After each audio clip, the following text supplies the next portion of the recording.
নমস্কাৰ অসম। সামাজিক মাধ্যমত অতিকৈ চৰ্চিত বিষয় এটা হৈ পৰিছে চেমখৰ আইমি বৰুৱা আৰু সেই কণমানিটো। এই কণমানিটোৰ বয়স প্ৰায় 3 মাহ, 2 মাহ 28 দিন।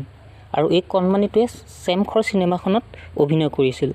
আৰু এই চেমখৰ চিনেমাখনত শ্বুটিং হৈ থকা অৱস্থাতে 3মহীয়া কণমানিটোৰ মৃত্যু হয়। যোনটো ক'তো আপুনি আইমি বৰুৱা সেই চেমখৰ চিনেমাখনৰ টিমটোৱেদি ক'তো জনোৱা দেখা পোৱা নাইকিয়া বা শোক প্ৰকাশ কৰা দেখা পোৱা নাইকিয়া।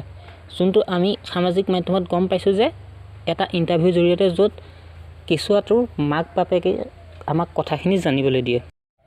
বহুতো লোকে সামাজিক মাধ্যমত এনেদৰে কৈছে যে কেঁচুৱাটোৰ মৃত্যু হোৱাৰ কাৰণ সেই চেমখৰ চিনেমাখন শ্বুটিং হৈ থকা অৱস্থাত কেঁচুৱাটো আছিল নদীখনৰ পাৰত আৰু সাধাৰণ কাপোৰ এখন লৈ আছিল, যিটো আপোনালোকে এই ফটোখনত দেখিছে। এনেদৰে এটা কেঁচুৱা 3মহীয়া কেঁচুৱা নদীৰ পাৰত ৰাখিব লগা হৈছে। আৰু তেনেদৰে সেই কেঁচুৱাটোৰ গা বেয়া হয়। তাৰ পিছতেই শ্বুটিং কৰাৰ পিছতেই মাক বাপেকে আমাক সেই ইণ্টাৰভিউটোত জানিবলৈ দিছে। আপোনালোকে যদি সেই ইণ্টাৰভিউটো চাব বিচাৰে, মই ডিছক্ৰিপশ্যনত লিংকটো দি দিম, আপোনালোকে সেই ইণ্টাৰভিউটো চাব পাৰিব। চেমখৰ চিনেমাখন প্ৰমোশ্যন কৰি থাকোঁতে আমি বহুতো ইণ্টাৰভিউ দেখি আছোঁ। সেই ইণ্টাৰভিউবিলাকত প্ৰমোশ্যন কৰি থাকোঁতে সেই কেঁচুৱাটোৰ মৃত্যু হোৱা বুলি কেলৈ প্ৰকাশ কৰা হোৱা নাছিল? কেঁচুৱাটোৰ কাৰণে কোনেও কিয় দুখ প্ৰকাশ কৰা হোৱা নাছিল? চিনেমাখনত কেঁচুৱাটোক শ্ৰদ্ধাঞ্জলি দিয়া হৈছিল নে? যদি নাই দিয়া কিয় আইমি বৰুৱা আৰু চেমখৰ টীমটোৱে কথাটো লুকুৱাব বিচাৰিছিল? ৰাইজে কিয় ইণ্টাৰভিউ য'ত কেঁচুৱাটোৰ মাক বাপেকৰ দ্বাৰাহে কণমানিটোৰ মৃত্যু হোৱা বুলি জানিব পাৰিলে?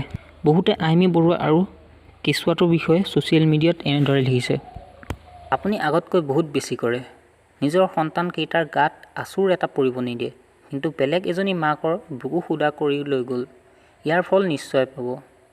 একো ছবি নাচাওঁ আপোনাৰ, অলপো ভাল নাপাওঁ আপোনাক। সেই কণমানিজনীক যে মাৰিলে, সেইটো কিবা আকৰ্ষণ কৰিবলৈ আছিল নে হা?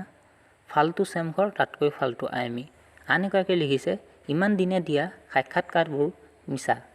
অৰ্থাৎ মানে মই আগতে কৈছোঁ যে চেমখৰ চিনেমাখন প্ৰমোশ্যন কৰিছিলে, যোনবোৰ সাক্ষাৎকাৰ দিছিলে, তাত কিয় কেঁচুৱাটোৰ বিষয়ে জনোৱা হোৱা নাছিল, কেঁচুৱাটোৰ বিষয়ে একো কোৱা হোৱা নাছিল, সেইটোৱে ক'ব বিচাৰিছে এই কমেণ্টটোত। আন এগৰাকীয়ে এনেদৰে ফেচবুকত কমেণ্ট দিছে যে অলপ ভয় কৰক পাপ আৰু কৰ্মৰ ফল নামৰ শব্দ দুটালৈ।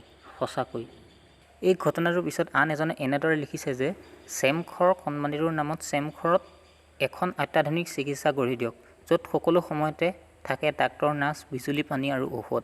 কণমানিটোৱে চাগে তেতিয়াহে শান্তি পাব আৰু সন্তানটিৰ মাক দেউতাকে সান্তনা লভিব পাৰিব। সঁচাকৈ সেই ঠাইডোখৰত এখন অত্যাধুনিক চিকিৎসা অতিকৈ প্ৰয়োজনীয়। কাৰণ কেঁচুৱাটোক যেতিয়া মাক বাপেকে ৰাতি 1-2 বজাত হস্পিটেললৈ লৈ গৈছিল, তেতিয়া ডাক্তৰ নাছিল সেই হস্পিটেলখনত।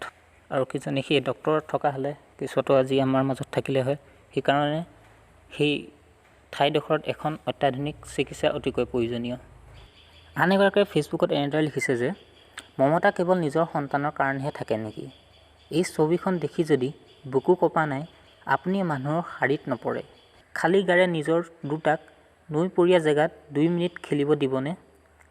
নিজে দেখোন মন্দিৰ দৰ্শন কৰিবলৈ যাওঁতে, অমিতা পাৰোঁতে, আনকি ঘৰ মুচোতেও এই কাপোৰকেইটাৰ বিষয়ে কৈছে যে বাহিৰে বেলেগ নিপিন্ধেই। সেই কণমানিটোৰ কথা চিনেমাখনত প্ৰমোট কৰি থাকোঁতে এবাৰো মনলৈ নাহিলনে বাৰু? I actually used to find her very charming and down to earth. এতিয়া ভাবিছোঁ তেখেতে বাস্তৱ জীৱনটো অকল নাম যশৰ কাৰণেহে অভিনয় কৰিহে থাকে, কোনেও বেয়া নুবুলিবলৈ। চবেই একেমুখে গৰিহণা দিছে, তথাপি কেৰেপ কৰা নাই। কৰিবনো কিয়? জানেই 2 দিন হৈ হাল্লা হ'ব, তাৰ পিছত কালিৰে পৰা কোনেও পূজা বুলি চব ব্যস্ত হৈ পৰিব। তথাপি নিলিখি নোৱাৰিলোঁ। নাচাওঁ তেনেকুৱা চিনেমা যিখনত 3মহীয়া দেৱশিশু এটাক পুতলাৰ দৰে খেলি দলিয়াই দিলে। Rest in peace little one. তৰাৰ দৰে শান্তিৰে শুই থাকা। সঁচাকৈ অতি দুখ লগা ঘটনা।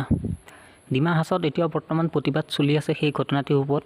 আৰু শেষত এইটোৱে ক'ব পাৰোঁ যে সেই শিশুটিক জাষ্টিচ পাব লাগে, ন্যায় পাব লাগে। আৰু সেই শিশুটি এতিয়া য'তেই আছে যেন ভগৱানে কুশলে ৰাখক।